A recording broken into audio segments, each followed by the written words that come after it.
Hello and welcome to Learning Music with Pat. On the last segment, I demonstrated the various types of recorders and talked to you about the ranges of what they can play, including the ranges of other melody instruments and what they can play. And by range, I mean, are they 1-octave instruments? Are they 2-octave instruments? Or what can they play? What's a 3-octave instrument?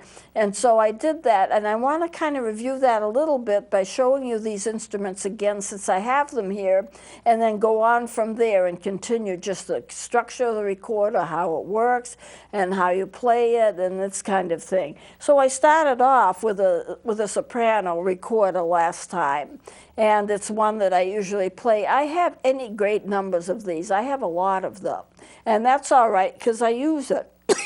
So I'll play it a little bit.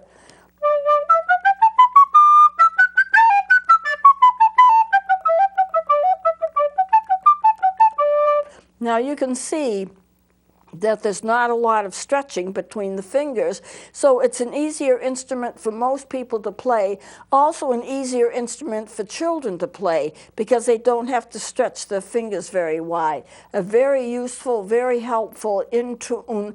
A lot of mine are just really perfect pitch. I could tune an orchestra with them. Not all of them in perfect pitch, but most of them. Very nice instrument. And then I showed you after that the alto, which is 18 inches long, and I brought in a dark one and a light one.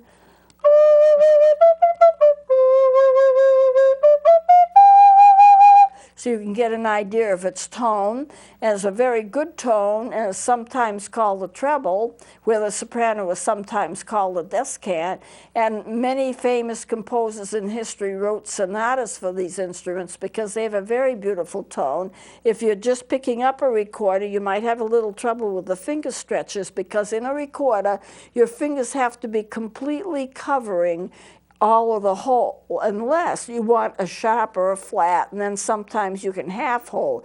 But for the regular notes, those holes have to be covered, so you'll see that it can be difficult. Now I want to show you, going back to the sopranos, I have two sopranos. I showed you a cream-colored one. These are LMIs.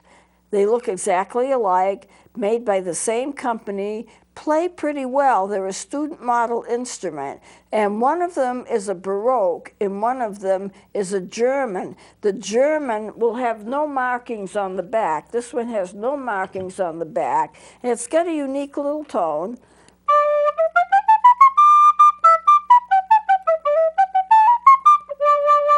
And it sounds exactly like this one, which is a Baroque instrument, and the only way I know that it's a Baroque instrument, because it looks exactly alike, is the fact that there's a little circle above the tone hole. It has a little B in it. That stands for Baroque.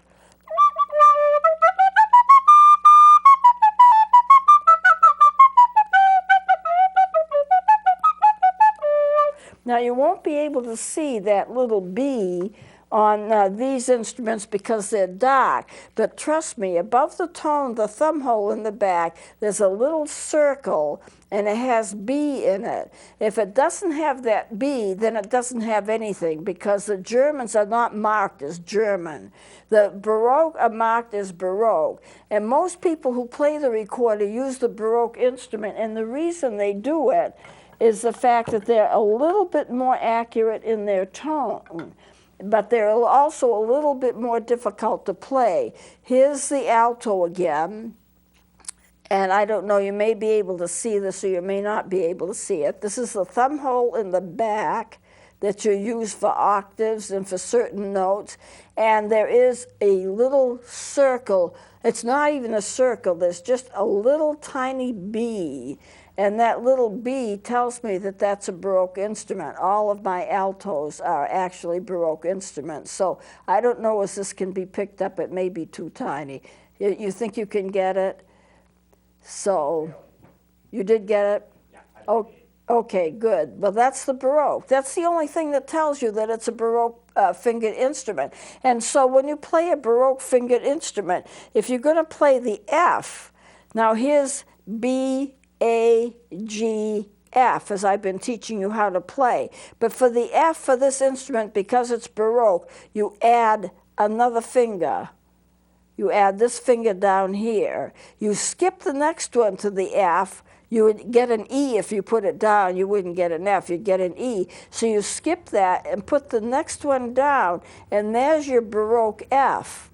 And there are other little fingering changes. It's actually a little more difficult to play than the German fingered instrument. Here's an instrument made in Germany. It is a German instrument. It's wooden, and it is just a German. There's no markings on it. It's just a German instrument.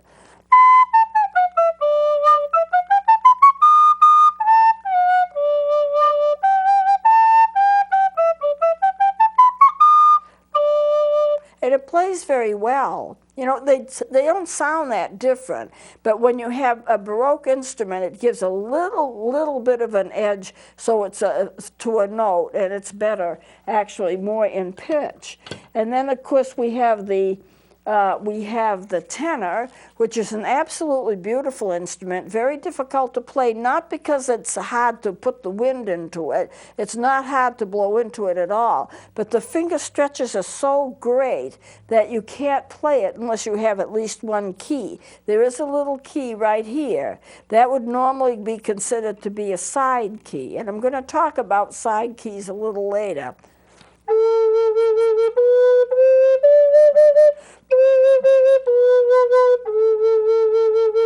A very beautiful tone, sounds like an alto person. It is, you might almost say it has its voice on it, and some of the instruments are voiced. Then of course you have the bass, which is one of my favorites because it's about 36 inches long. Very few people have ever seen one. There aren't a whole lot of people that play them, but they're not rare. You can buy it. I mean, it's expensive, but you can buy it. It's not like it's a rare instrument, and I love it. I know that person who plays recorders and does a lot of work with recorders that always carries hers with her. Now, this is a Yamaha, but I have an Angel tenor. They sound about the same, and it's just a very nice sounding instrument.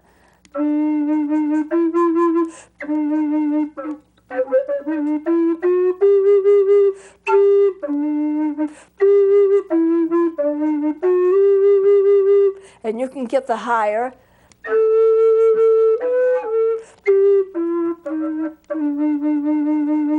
A very deep, rich instrument, very nice to play, and I enjoy playing it. So I showed you these before, and I want to go back over some of the ranges and then continue with how they're constructed and so forth. Here's a keyboard, and the one-octave instruments, here's a low C, and this would be a higher mid-C, and you have the flutophones, song flutes, ocarinas, melody flutes, tonettes, fifes, all one octave. Then you get the two-octave range, which is the recorders, penny whistles, sassotos, ocarinas, melodicas, some melody flutes, and fifes. This is the second octave. They play from here to here, and there's an awful lot of music you can do, and then the traditional flute gets that one more octave above that. And so that's the way the instrument ranges are, and it's important in an orchestra that you know that, and music will be written for that. Now I wanted to show you a keyboard. It's interesting to me that when you play notes on a piano or on any instrument for that matter, these notes only go up to G and then they go back to A again. So if I can show you this, and we can get that in. There, good, that's perfect. You have your C, C, D, E, F, G. You don't go into H, I, J, K. You stop at the G, and then the A starts right after that. Or if you want to start at the A, B, C, D, E, F, G, and then you go back to the A again. And why is that? If you start from C to G, then you go to A. Or if you start A and you do the whole octave, you end on A, and then you end on G, and then go back to A again. It's due to the fact of the way that we hear Now, if we were different, if we were constructed differently, we might be able to hear a tone that was H or I or J, but we hear from A to A, and then after we get to A, the next note up is going to be a B, C, D, E, F, G. When we get to the G, the next note up is always going to be an A, because that's what we're going to hear. We're not going to hear higher next to the G. When we get to the G, the next thing naturally that our ears are going to pick up is the A. It's just the way that we hear. There's a physiology behind it, you know. So if I go to C, now and here I'm going to, if you're not keyboard people, then this may help you some to understand. If you get a series of 2 black notes, I've got one here, I've got one here. The black notes are always going to be sets of 2 black notes or 3 black notes. 2, 3, 2, 3, 2, 3. And so it goes all the way up the keyboard.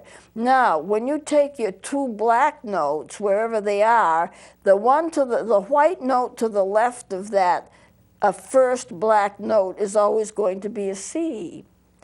And if you take the black notes, the series of 3 black notes, and you take the one that's farthest to the right, the white note that's going to be next to it on the left is always going to be the A. So if you can remember that, it's going to be easy for you to say, if I were to say to you, play me a D, well, it's going to be next, it's going to be right here next to the C.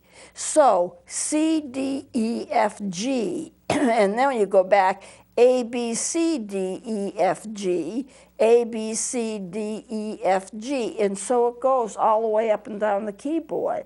So when you're going down, it's going to be C, B, A, G, F, E, D, C. So that's the range of notes from C to A, from C to G, and then going back to A, from A another octave, but you can't get past the G. It always goes back to an A, because that's what we hear. We have to base the scale on what we actually have the physical capability of hearing. So I've got it written down here, C, D, E, F, G, A, B, C. That's an octave starting with C and ending with C, but when you get to that G, it goes to the A, back to the A again. Or you can start a scale with A and go to A, B, C, D, E, F, G, and when you get to that G, it goes back to A again. So those are the notes. There are no key of H, a key of J, key of L. It doesn't exist because we couldn't hear it. We have to base it on what we can hear, and that's the physiology behind that. Now I have here, and I don't know how much time I want to give it, but I have the keyboard here, and I have all of the fingerings to each of the notes. This is the C major scale, and what I like about this is the fact that here it is on the staff, C, D, E, F, G, A, B, C, and going up to the second octave, and these are exactly above the notes as they are on the keyboard. So when you see the C, here it is, the left of those 2 black notes. Or when you see the B, it's right here to the right of that black note right here in the series of 3. And then I've got the fingerings for all of those notes right underneath it, so you can see that what the staff notes are, exactly where it is on the keyboard, and what all of the recorder fingerings are for it. So I use this quite a bit, and if you have a copy of that or something similar to that, it'll show you where all the notes are. Now, I want to go to similarities between the instruments. So some instruments are very similar. For example, here are non-reeded instruments. These are instruments that don't have a reed on them, and they would be the melody flutes. And so you have the recorders, the penny whistles, the sassotos, the ocarinas, tonettes, various song flutes, the flutophones and recorder-like instruments, they do not have a reed on them. They all have a mouthpiece, which is called a Fipple mouthpiece. And this is a mouthpiece, and you see me playing this a lot, but this is the mouthpiece. In the back of it, you can see there's a little bit of change of color. That's called the block. That block is a part of the mouthpiece, and I'll be showing you how that's designed a little later on if we have time. And it's really pretty straightforward. You have your keys. This is a fingerboard. I want to mention this to you because I think it's important. If you're playing a keyboard, a piano, a digitized keyboard, that is called a keyboard. If you're playing an instrument where there are holes and keys up and down, that's called a fingerboard. So your saxophones, your clarinets, oboes, bassoons, and flutes, even some of the other instruments, they're all fingerboards. They don't call them a keyboard, they're a fingerboard. Now, if you're talking about recorders, that you have to cover holes, these are all tone holes. And in the back, you have another tone hole that's also called a thumb hole because that's where your thumb goes. So this is all a fingerboard. It makes it easier in teaching because you don't have side keys. I'm going to when we get to it. It may not be today. But the side keys, there are a lot of keys on some of these instruments on the side. You don't get any of that for the recorder. It's just straight up and down, different size holes to accommodate different size fingers, different distances between the holes to be able to make sure you get the notes that you want to get. Different size instruments are going to have different size holes, and so therefore it's a fingerboard, tone holes in the back, thumb holes, and no side keys, but I will be showing you those side keys when we get to it. The reeded instruments, of course, will be the clarinet, the saxophone, the oboes, the bassoons.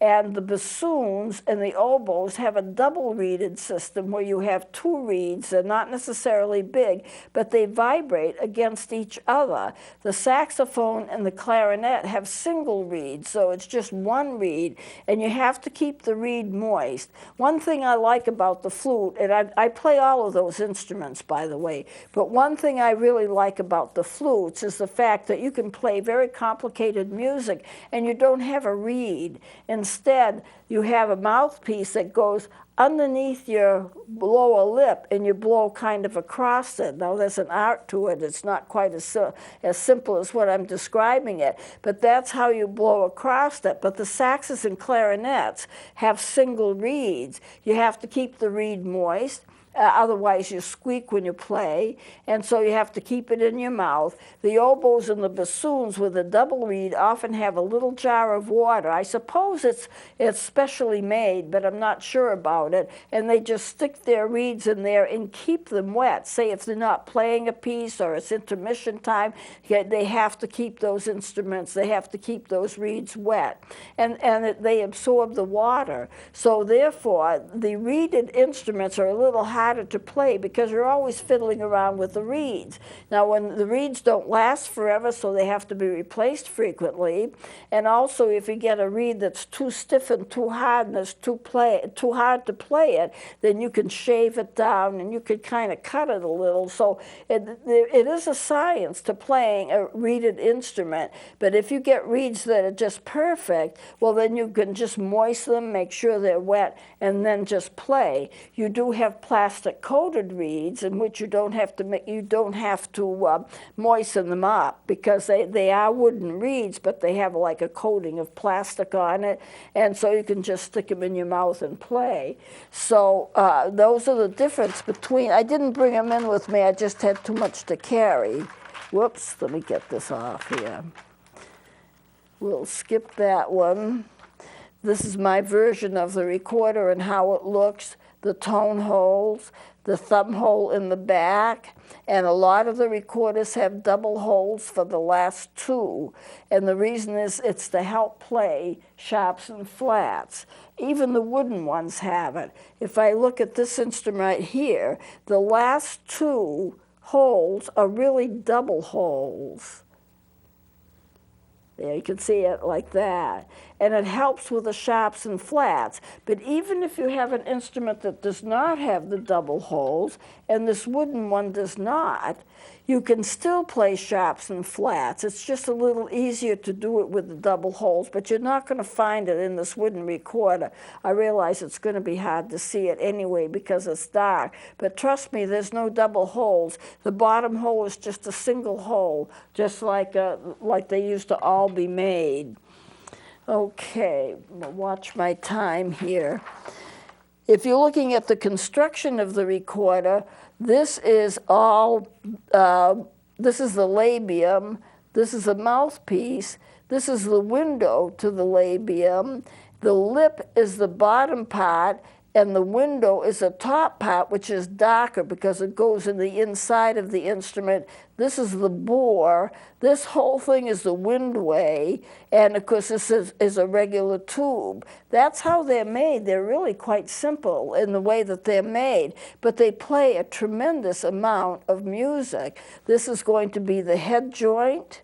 This is going to be the main body of the instrument, and then down here is going to be the foot joint. And I usually use this just to demonstrate. You know, the head joint comes off, and then the foot joint comes off. Now, some instruments you can't pull them apart, or you only have the main body plus the mouthpiece. Not all instruments have the foot joint. It's somehow connected in with the body of the instrument. But the better instruments, you can pull them apart, and they have those three joints. Well, there's a lot to show you, and I haven't quite finished with this. I do want to finish with it. Well, let me just show you the inside of the recorder for the mouthpiece. This is the block. Remember, I showed you the block. It's a little different color. It becomes part of the mouthpiece. So where does the air go? There's a little slit. It's called the windway between the block and down to the main body of the instrument. There's a little, I don't know if you can see it or not. It's kind of designed so that you may be able to see it. The block is right here. This is the back side of the instrument, and this is little windway. It's a little slit, and it goes between the outer edge of the instrument and the block. That windway is where the air goes, and then it goes down by the lip of the instrument. This is where the air goes when you blow it in. It's remarkable how much you can get out of a recorder, considering it's basically simple construction, but it does play very well, and it plays a lot. Now, I've run out of time, so I'm going to stop it here, and we're going to continue next time so I can get through this, because I want you to see what it is that you're playing if you're playing the recorder. So we'll continue with this next time. Please join me then.